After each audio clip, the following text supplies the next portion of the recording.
Hey everybody, this is Al Nash from the Unapologetic Women Empowerment Dynasty, and you're listening to the Unapologetic Women podcast, the show for women who choose to live their legacies, unleashed, unlimited, and unapologetic.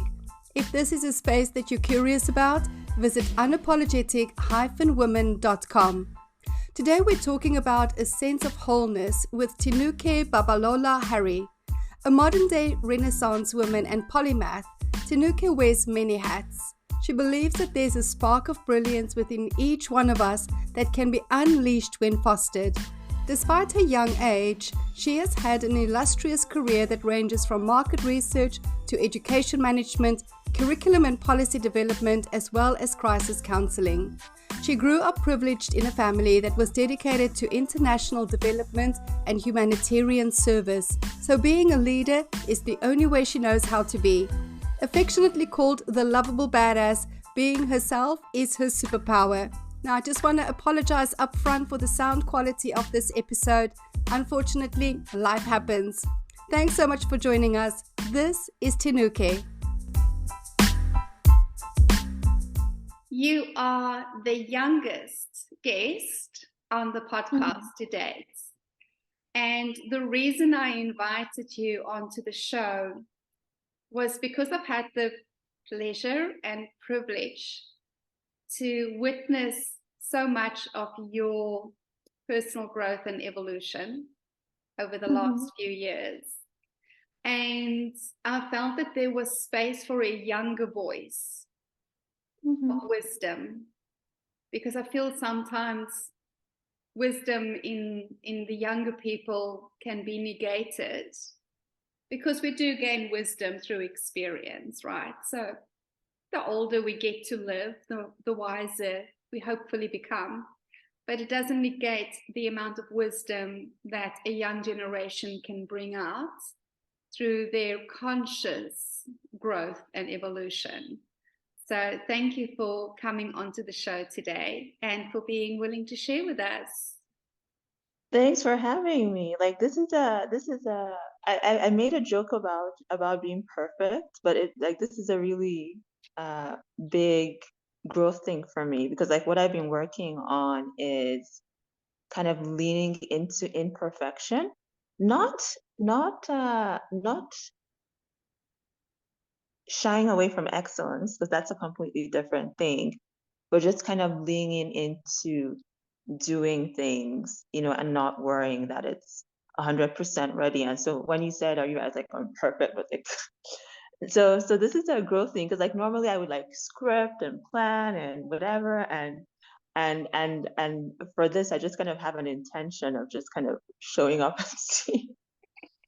Just showing up unapologetically, right? Yeah, And that's the whole purpose of this, is creating a space for women to release the idea that we have to be perfect, that we already have to be at an outcome, that we have to be a certain way in order for us to choose to be unapologetically ourselves.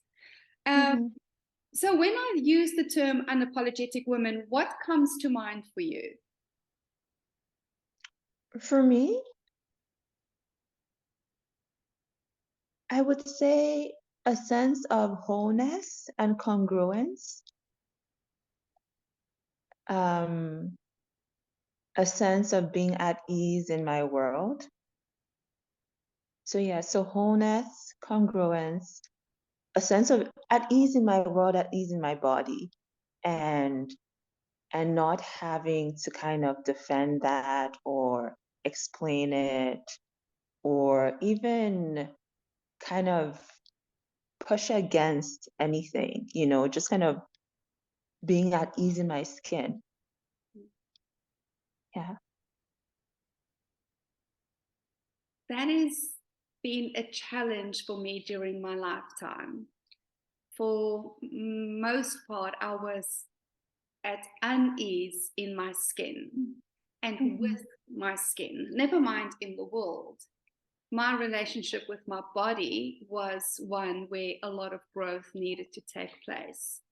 When you say at ease with your body, what has that journey been like for you? For me, um, it's been interesting because I think, and this is such a hilarious thing to say because I was having a conversation with a friend the other day, and I was telling him about how, because we went to boarding school together and everything, and I was talking about how, I came in with masculine energy, and I always felt like I was, this out of place, and he was just like, no, like what masculine energy? And like now when I say masculine energy, I mean like that sense of discipline. But I feel like there was a disconnect between kind of like how I was showing up in the world and what I thought I was showing up as, which were two very different things. Oh, my auntie. Which are like two very different things, right? Because it's like um you see yourself one way in your head, and then everyone, good afternoon, and then everyone kind of sees like a different like a different thing, and it's not congruent. And unfortunately, like I found that my self-concept was a diminished version of what was being seen by everyone else. And so it was just like really weird. Like I couldn't make sense of a lot of things that were happening outside because I couldn't see what everyone else was seeing. And it's kind of hard to um hmm, it's kind of like hard to respond if you don't know what you're responding to, right? Especially like when you're not, like when your state of mind isn't reflecting what is true, right? And so, like lots of people talk about things like having body image issues, and then I don't know, I never really had any of those kinds of things. I like my body. I like being a girl. I liked whatever. I thought I was a wallflower. Turns out no one ever saw me that way, which is hilarious. um, I thought I was kind of like the plain Jane kind of person. Turns out no one ever saw me that way, and so it's like I was psychologically showing up as something that people didn't see me as, but I didn't know that. And so that was an interesting thing. But as for like I like my body, I haven't, like I don't have any uh like I don't know, my experience with my bodies has been just like been generally positive. Like when I was Orthodox for about 5 to 6 years, Orthodox Muslim for 5 to 6 years. And so that was kind of like being a Catholic nun, but like a Muslim version.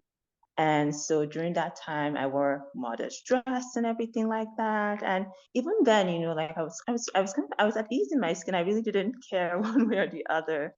Um, how people kind of felt about it. Like it wasn't an attempt to kind of hide myself or anything like that. It was kind of more of a sense of devotion to divinity and that kind of stuff.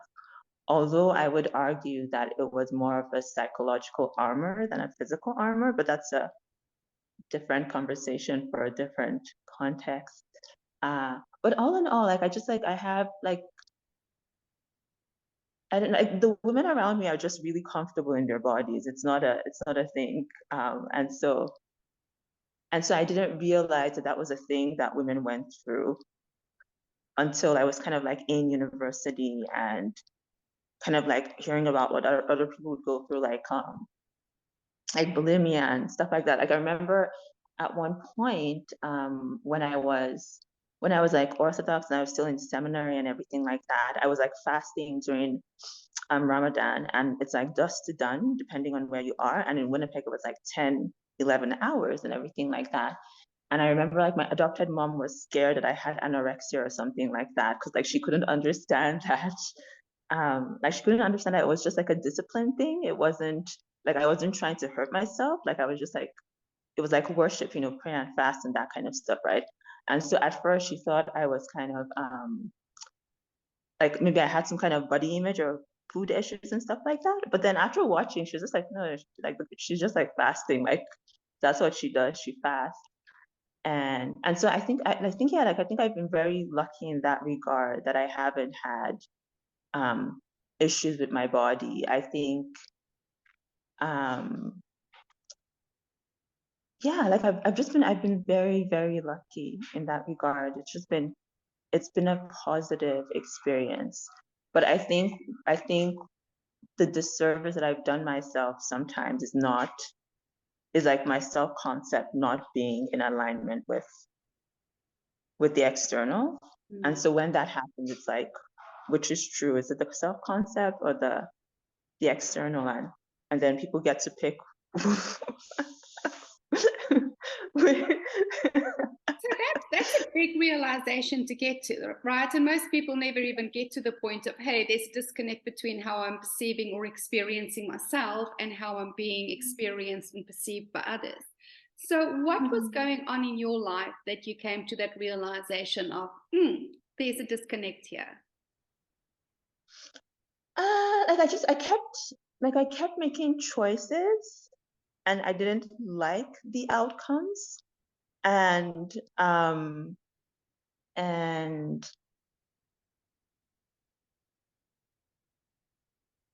and it's like if you do something once, fine. You do it twice, you know, it's like okay. But like you do it a third time, you're like something is going on here. So like what is what is the thing exactly, right?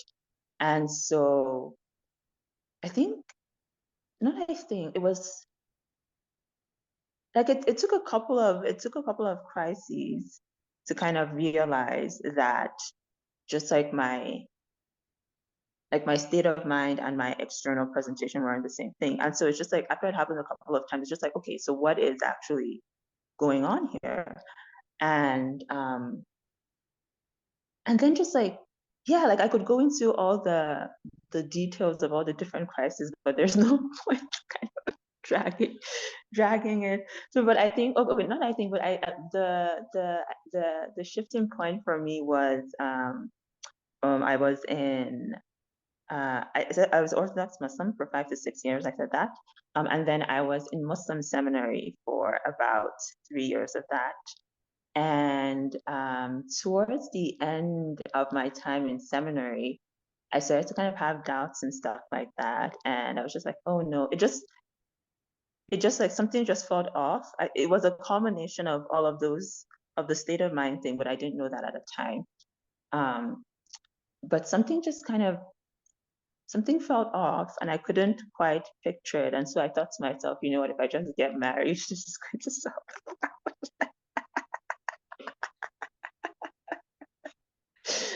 So I went and I took like Orthodox Muslim marriage classes and stuff like that. And the more I took classes, the more I was like, nah, like this is not, no, like this is not gonna. And so that kind of was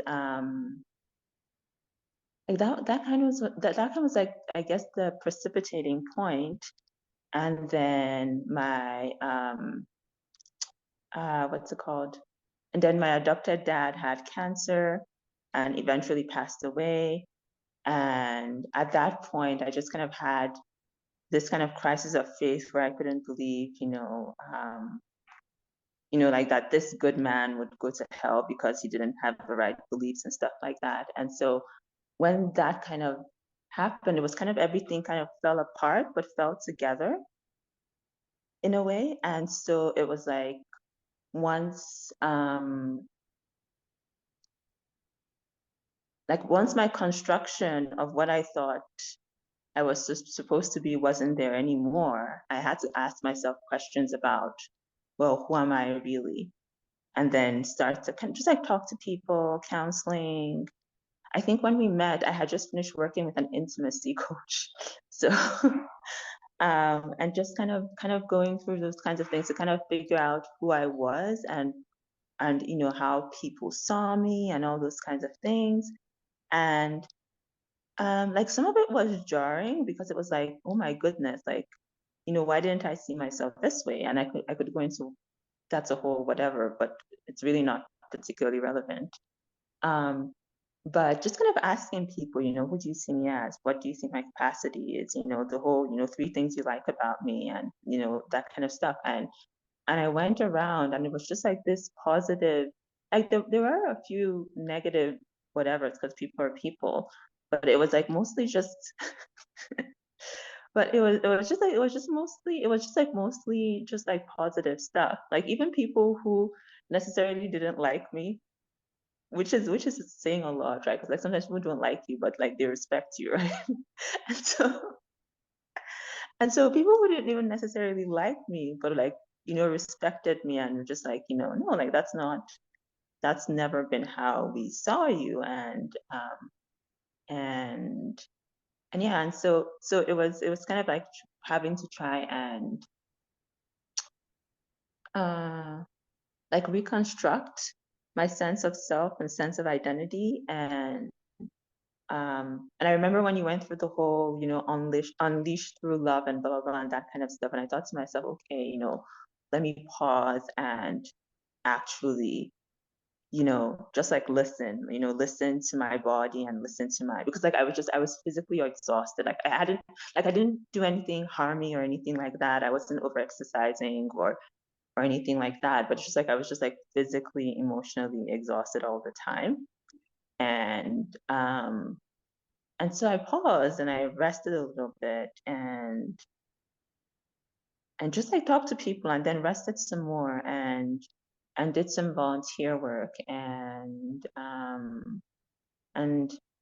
didn't really do a lot of coaching because I found I was using personal development as some kind of like once again like a lot of my self-flagellation was more psychological than physical. Um, and you could argue that that's like internalized from whatever, but whatever, who cares? Like that's the origin is really like I don't have any control over what the origin is, but I have control over how I respond to to whatever is present, right?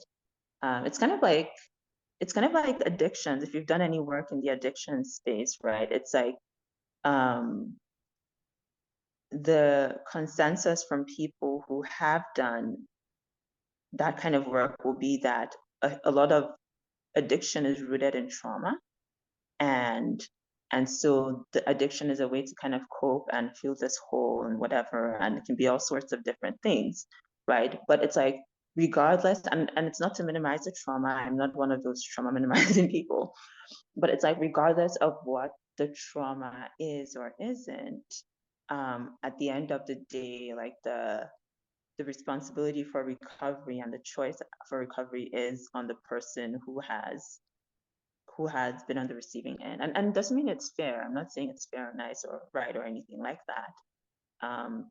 But it's like once you kind of make that like connection about like the loss of connection and all of that kind of stuff, the pieces kind of begin to fall into place. And so I was having a conversation with someone. I was talking about, feeling alienated from this and alienated from that and all these kinds of stuff. And I thought to myself, you know what, how can I unalienate myself? And so just like that, like I was feeling homesick because I grew up in Nigeria before I moved to Canada as a teenager. And so, I started watching, like Nigerian movies and music and all of that kind of stuff that I hadn't really seen in a while.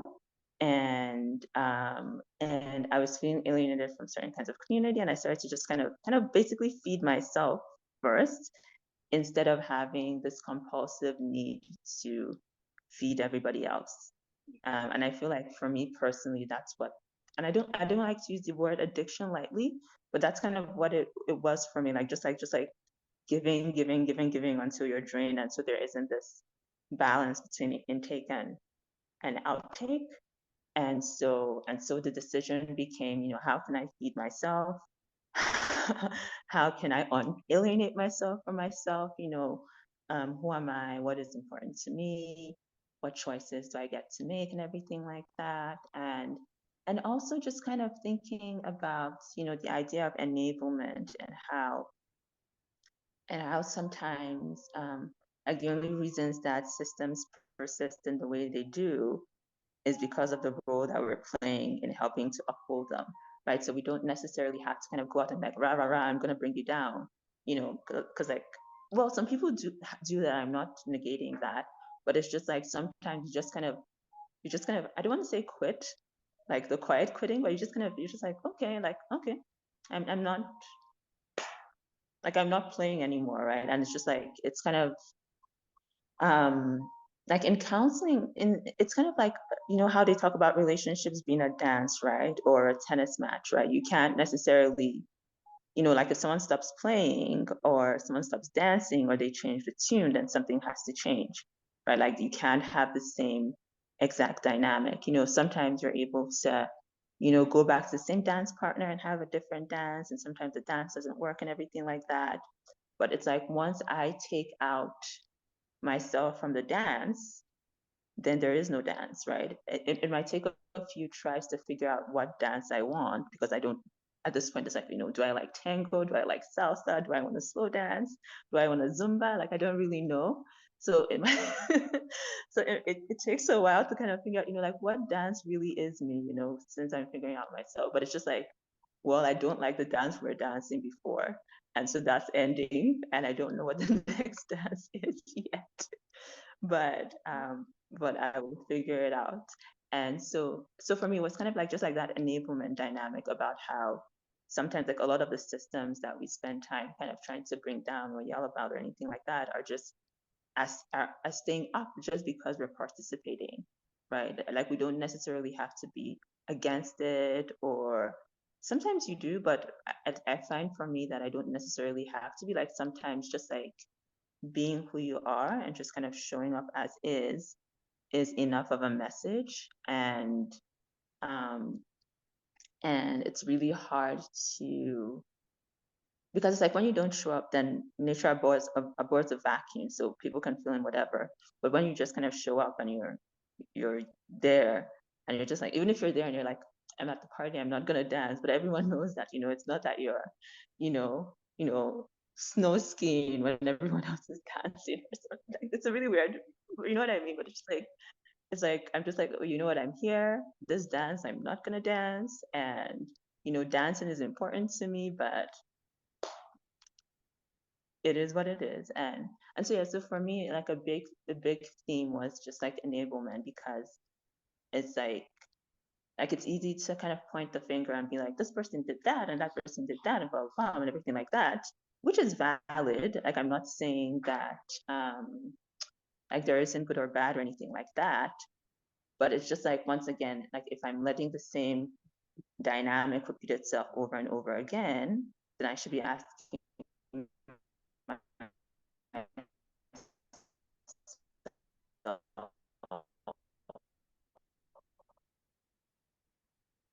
why. Doesn't really mean, like, why am I making the same choices over and over again? It's like different faces, different whatever, but the same result. And so once I took that approach, like things started to change and shift. And I tried a couple of different dances and a couple of different experiments, and I'm still kind of in the process of figuring out, what works for me and what doesn't. No, what works for me, because I know for a fact what doesn't work. Like that's now, like that's really clear. Like there's no confusion about what I don't want. But it's like once you figure out what you don't want, then what is it that you actually do want? And yeah, that's kind of Beautiful. One of the things that you yeah. said to me when we reconnected, and this is something I hear from my clients a lot, is it took me a long time to get it. Like after Mm-hmm. we stopped working together, the work that we did together didn't necessarily fit. The puzzle pieces didn't fit for you while we were working. How did it Mm-hmm. feel for you to end the journey and kind of go, okay, that was great, but I still don't get it, and then trust the process until the day where it kind of goes, click, oh, okay, now I get it.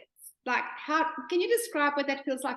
Because I feel my sense is a lot of the times people are almost addicted to personal development right now because they feel the journey has to end with a result, with a definitive outcome and result. And if they don't get that, they go to the next and the next and the next and the next. And there's no time for integration. I think for me personally, I didn't know that there was supposed to be more. And this is hilarious. So like I finished the whole thing quite satisfied and exhausted. And I thought I was done. So I think it was like 10 books maybe that we had to read, and I think I got through 7, and then I was like 3/4 through Women Who Run with Wolves and everything like that. So like I actually finished the whole thing pretty content and satisfied. I thought I had done a really good job. And like the results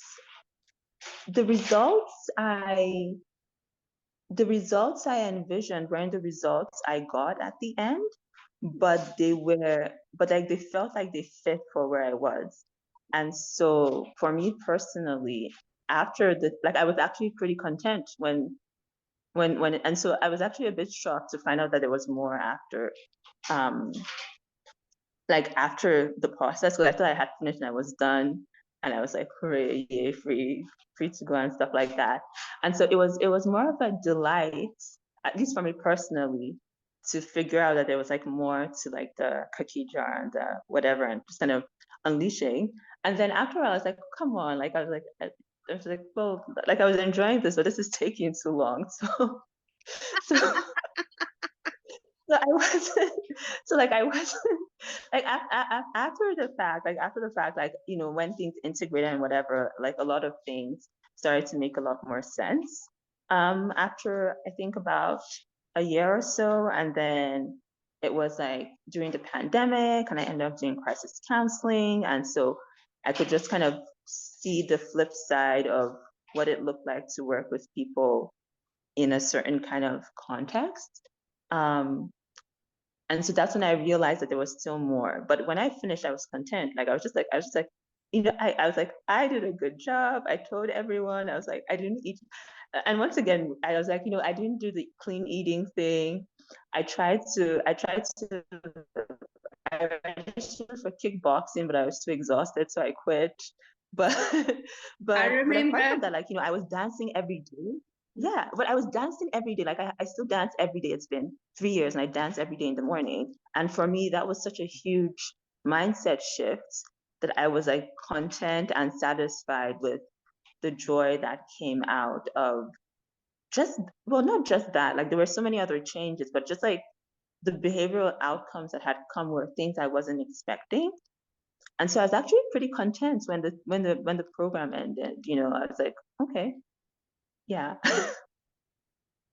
I'm glad to hear you're still dancing every day. You know, that is one of the things I really encourage more women to start integrating into life. We process so much through dance, especially as women. We can change our state of energy so quickly just by dancing. And people just think it's too simple. It's too simple. It can't possibly be that transformational, and yet it is. Where you are today, what is it that you take an unapologetic stance for?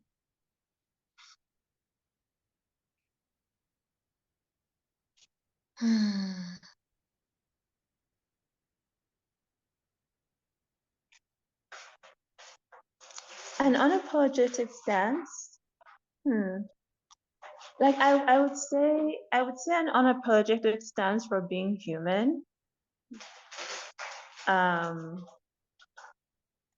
And just kind of being okay with being human, because I feel like when you're kind of like used to achievement and the next thing and the next thing and the next thing, you can kind of just like forget that, you know, like you're human, you're allowed to be tired, you're allowed to have bad moods and stuff like that. You're allowed to have a shadow, and that's okay too. And so, okay, you know what? So I would say, so an unapologetic stand for being human, and an unapologetic stance for shadow integration. I know that sounds really I don't know if that's but yeah, and unapologetic stands for shadow integration, because I realized, at least for me personally, and I'm still realizing this because I'm in the process of still figuring lots of stuff out. But I realized that kind of pushing away my shadow, right, had been what had gotten me into a few of the pickles I had found myself in, right? Like I didn't want to look to this or to that or blah blah blah and everything like that. And if I had just like simply showed up in that way and not worried about how it would look, then just like some of the pickles I kind of got myself into would never have had. And I don't say never, because it's not kind of regret. I'm not trying to change the past. You know, you make your choices, you have consequences, you manage them as they come. But I think for me, it was like if I had just kind of let my shadow do its thing, you know, like it exists for a reason. If I just let my shadow do its thing, you know, just like certain things would not have had to happen to, yeah. So yeah. It's that acceptance and appreciation which reintegrates all of us in the acceptance of wholeness, instead of self-rejection, which is really what we are conditioned through society at the moment. Beautiful. T, how do people connect with you? If they want to get hold of you, where's the best place? LinkedIn mostly. I can send you a link to my link tree. So like I have my link tree link. So it's like linktree/Ms. BH. And it has like all of my public links and stuff like that. It has links to my Substack. It has links to my podcast. It has links to like just like a lot of like it has links to like my professional work. It has links to my volunteer work and all of that kind of stuff. So my best suggestion would be Linktree. LinkedIn, sometimes I activate and deactivate. I use it like Facebook sometimes because once again, it's kind of moving away from my whole perfectionist, having to look a certain way kind of thing. But yeah, so Linktree is the best way for me. Yeah. Awesome. We'll put that down in this description as well for everybody. Thank you so much for joining us today, T. This was such a wonderful conversation. And honestly, your journey just continues to inspire, and I look forward to seeing where it takes you next. To all our listeners, thank you so much for joining us today. We hope that you've been inspired the way I have by this remarkable young woman and the insights that she's had with regards to how we experience ourselves in the world versus how the world gets to experience us. And we get to make the choice by bringing integration into that.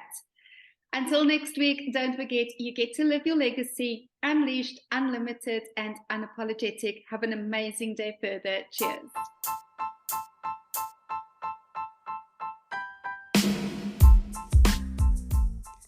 Thanks for listening.